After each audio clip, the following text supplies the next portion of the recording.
You're listening to the Unstoppable Teen Podcast, episode number 31. Welcome to Unstoppable Teen, the podcast for teenagers, parents, and teachers.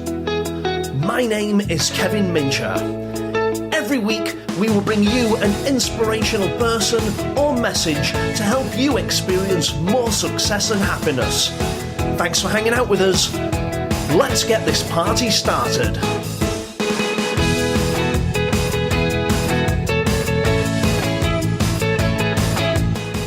Unstoppable Nation, it's Kevin here. Welcome to the show. In this episode, I want to show you how you can improve your high school grades by being more resilient. It was on a recent visit to a school. I was delivering my Get the Grades You Want seminar, and after that gig, one of the students stopped me in the corridor and said to me, "Kev, this is getting hard. I feel like quitting." Now, I'm not going to tell you the student's name or even the school that they attended because I want to save their embarrassment. But what they said to me was alarmingly quite common. The number of teenagers today that have either already quit in school or feel like quitting is really worrying. The quality of the grades that we get is really important. The quality of your education can either open the doors to opportunity in the future or slam them firmly shut in your face. And it worries me when students tell me that they're feeling like quitting. First of all, I want you to understand this. Exams are supposed to be hard. One of the main purposes of school is to help us prepare for future jobs and careers.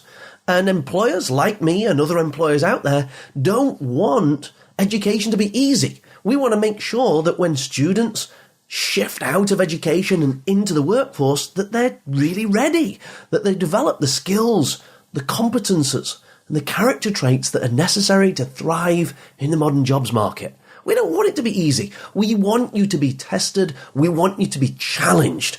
We want it to be rigorous so that when you come to work in the world of business, whatever job or career you choose to have in the future, we know that you've got some good foundations in place to deal with the demands in that working world. Because the truth is, business, jobs, careers, it's a tough environment.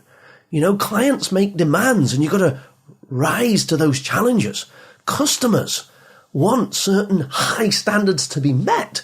And so it's important that when you're in your teenage years, you're developing the capability to deal with those challenges.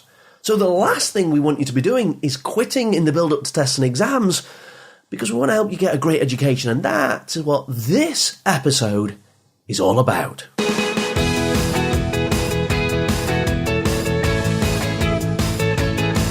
No matter what your goals are in life, no matter what your hopes and aspirations are, the journey to success is often fraught with all kinds of difficulties, problems, and challenges. That's life. In fact, it was Tom Hanks who said, of course it's hard. It's the hard that makes it great. I believe that the depth of the challenge, the severity of the difficulty is directly related to the amount of joy you get on the other end. If things come to you easily, then you tend not to appreciate them quite so much. But if you have to put a lot of effort and work in, not only do you appreciate the success when you get it, you tend to experience more joy and happiness in that moment, knowing just how hard it was to get there. A lot of young people suffer from what I call fool's hope. They want to go from where they are right now to where they want to be instantaneously, with a minimum amount of effort and with a maximum reward. They want to go from struggling to greatness. They want to be in one place today and in another place tomorrow. But that's just not how we human beings are wired. Learning and mastery takes time. And it doesn't matter what you want to learn and what you want to master, you've got to be prepared to go on the long-term journey. And whether you're passionate about sport, and whatever your sport, you can't just decide today that you want to be a pro athlete and get there tomorrow. That's fool's hope, And it might even be foolish to think that you could get there in just a few weeks or even a few months. It's about the long-term journey. And even if you don't care about sport, but you want to be brilliant at a musical instrument or another performing art, whether it be acting or singing, or maybe you don't care for the arts. Maybe you're like languages or mathematics, or maybe you love science. And it doesn't matter what your area of passion and interest is, where you might want your future job or career to be. The truth is that it takes time to master skills. And it takes time to learn the things you need to learn to pass tests and exams. It depends which research you believe, but some say up to 10,000 hours. Some people say less than that. But, whatever you believe, the fact is it's going to be a long journey, and it certainly ain't going to be easy. If you could imagine, a vertical axis where people want to go from where they are straight up to where they want to be instantaneously. Now, the nervous system's not wired like that. The human brain's not structured in a way that enables us to master anything in that short period of time.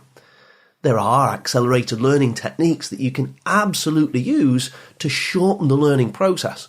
And we'll be sharing some of those with you over the coming weeks and months. For now, what I want you to know is that the journey to success, rather than a vertical straight axis, is much more like a diagonal squiggly line.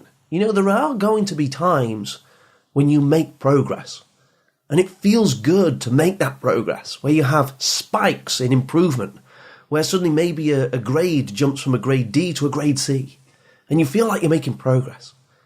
But there are also going to be times when you're flatlining. In other words, have you ever had a time where you felt like you were putting lots of effort into something, but you didn't feel like you were making much progress? You were asking questions in class, you were taking notes, you were doing extra research online, you were asking questions, you were going the extra mile to try and make progress, but you didn't feel like you were getting any better. It was as if you were stuck. Well, I want you to know that that is a normal and natural part of the journey to success. Those plateaus, those flat lines, or plateaus as I call them, you have to go through them to get the good grades, or to master a skill. Do you know what? There are also times where you're putting work in and you can experience a dip. Has that ever happened to you?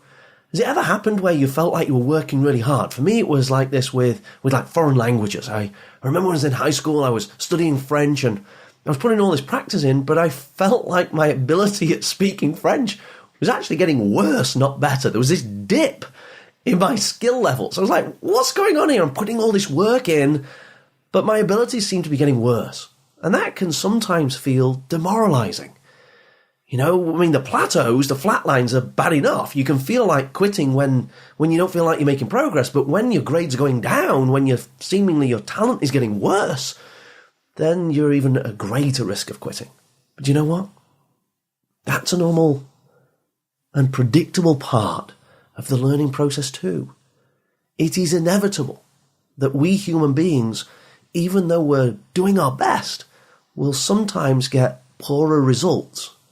But if you stick at it, if you keep yourself going, or in other words, if you're resilient, if you can take those times where it gets tough, where you suffer setbacks, but you can find the resources in you to just persist, to be determined, to keep going, then you'll pop out the other side and you'll experience another spike in progress. You'll have another jump when suddenly it all seems to just fall into place. Has that ever happened to you before, where things just seem to fall into place all of a sudden and you made some rapid progress? Well, do you know what? It was all the hours of work and practice and rehearsal and repetition that you put in over a long period of time that enabled you to experience that sudden spike in progress. It's an illusion. It looks like a sudden spike, but it was actually all the hundreds of hours of practice that you did earlier that enabled you to experience that spike. This is all normal. And what I say to students is, you got to learn to love the plateaus, those flat lines, and you got to learn to love the dips when things feel like they're getting worse. That when you got to keep yourself going. And if you keep going, or in other words, if you stop quitting, then you'll pop out the other side and you'll eventually get to the results that you want. But if you quit, you know what you do? You go right back to the beginning. where you got to start all over again. Maybe on the same subject, maybe on another subject. And those students that have a habit of when the going gets tough that they quit, they're just damaging themselves. They're just making their life harder than it needs to be. You know, it's persistence, determination, resilience that keeps us going. When you feel like quitting, just keep going, because you know there's only one thing that happens to quitters. So the question, I guess, you might be asking yourself is, well, how do I keep myself going? When the times get tough, when I'm confused, when I'm studying and I don't understand the subject, when the teacher isn't making any sense and you feel like you're falling behind, how do you keep going? Well, I'm going to give you a really simple technique to do just that.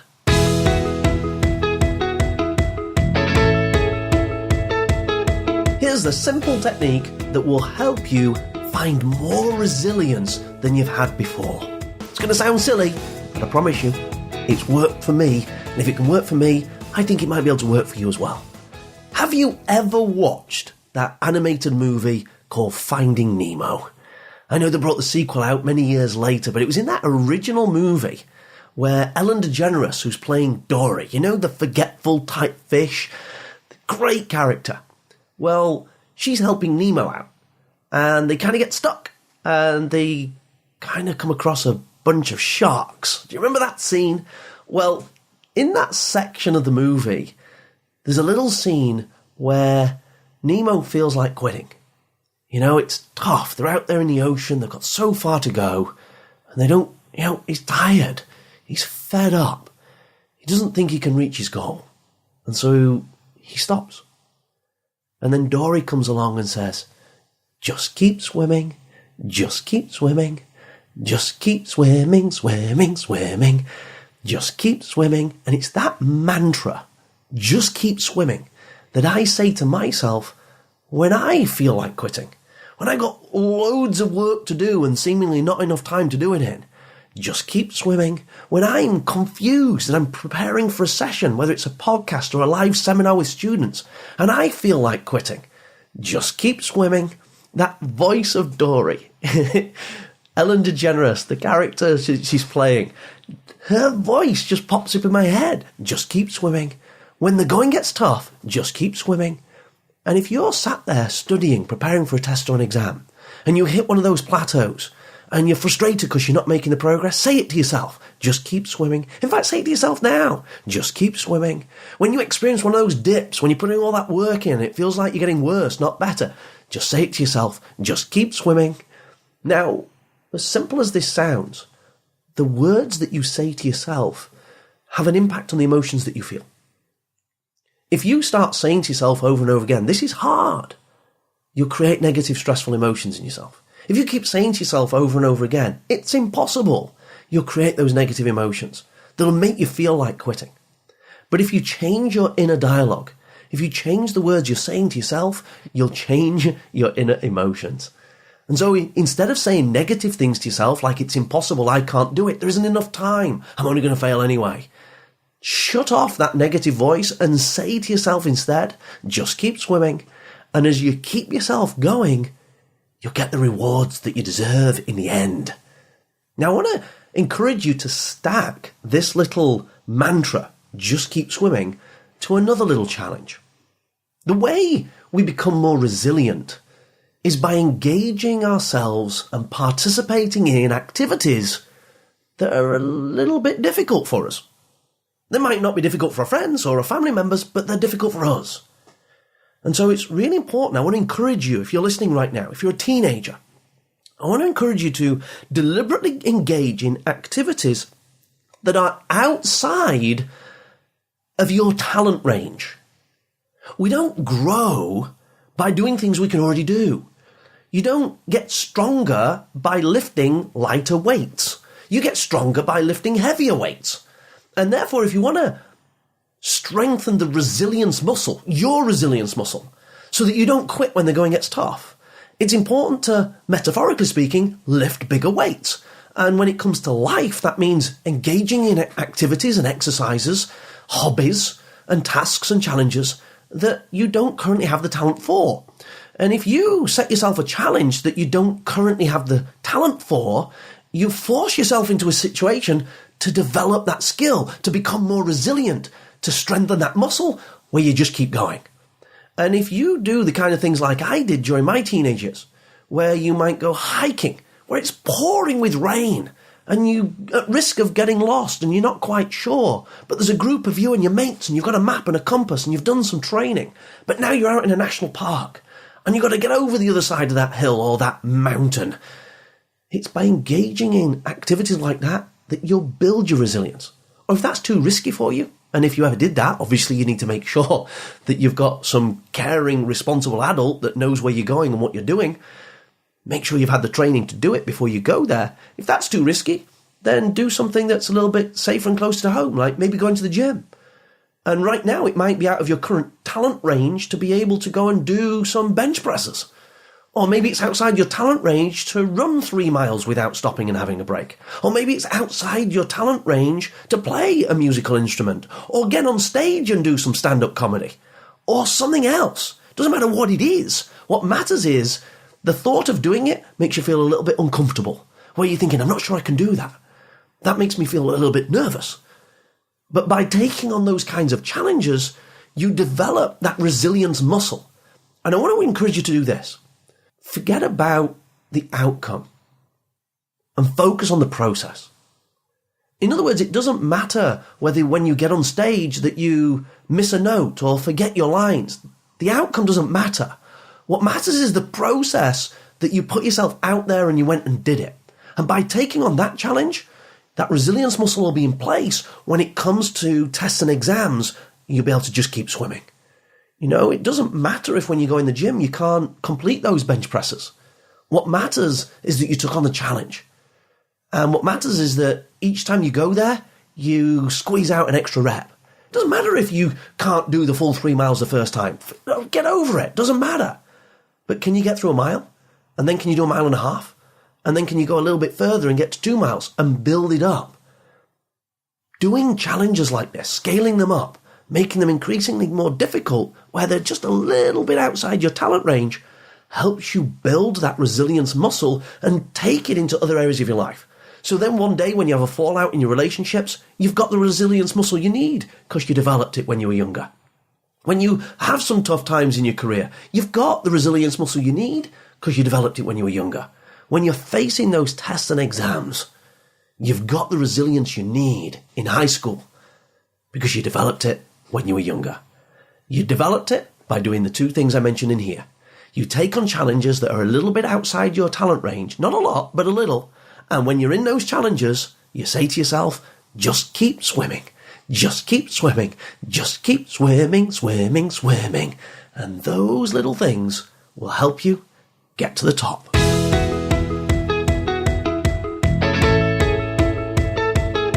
So there you go, folks. This is how you can improve your high school grades by being more resilient. Research shows that it's not the most naturally gifted students that get the best grades. It's not the students that have the highest IQ that get the best grades. It's the students that are most resilient. Those who can keep themselves going when the going gets tough. The fact is, we all, at some point in time, reach the limits of our natural talents, where we just can't figure it out anymore. And those that have resilience will keep going, keep experimenting, keep pushing, keep questioning, keep trying to find a way forward. And eventually they'll find that way.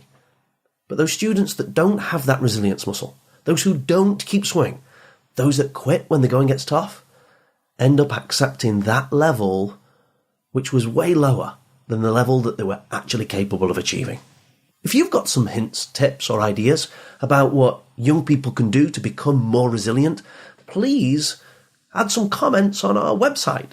This episode was episode number 31, and you can get the show notes to today's episode by going to unstoppableteen.com/31. At the bottom of that page is a comment section, and that's where you can ask me your questions. That's where you can send me your concerns so we can cover them in future episodes. And that's the section where you can add your own hints and tips and suggestions about what young people can do to improve their grades and to get better, stronger resilience. If you found this useful, please do give us a favourable review, like us, and give us a 5-star rating on iTunes, SoundCloud, or even Stitcher.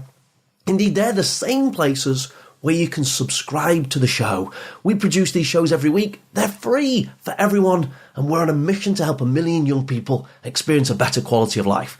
That starts with getting a better education, better grades, better emotional intelligence, like resilience and self-confidence, better career prospects, better health, a better life. So if you know a teenager that wants to have a better life, or you want to help them have a better life, share this episode with them. And if you would, like I said, subscribe. By all means, you can do that at unstoppableteen.com. Really appreciate you listening, and I'm looking forward to returning next week, where we'll have more hints and tips about what you can do to become unstoppable. Thanks for listening. Bye for now.